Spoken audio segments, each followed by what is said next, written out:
পর্যাপ্ত সময় কিন্তু নাই এখন, পর্যাপ্ত সময় নাই। এখন থেকে আর কোনো অবহেলা না করে ঠিক মতো পড়াশোনা করতে হবে এবং পর্যাপ্ত পরিমাণে পড়াশোনা করতে হবে।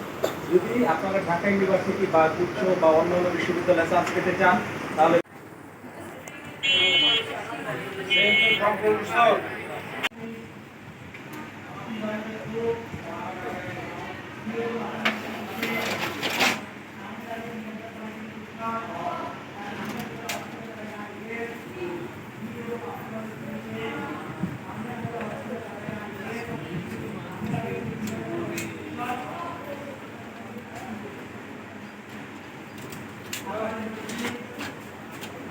দাঁড়ান।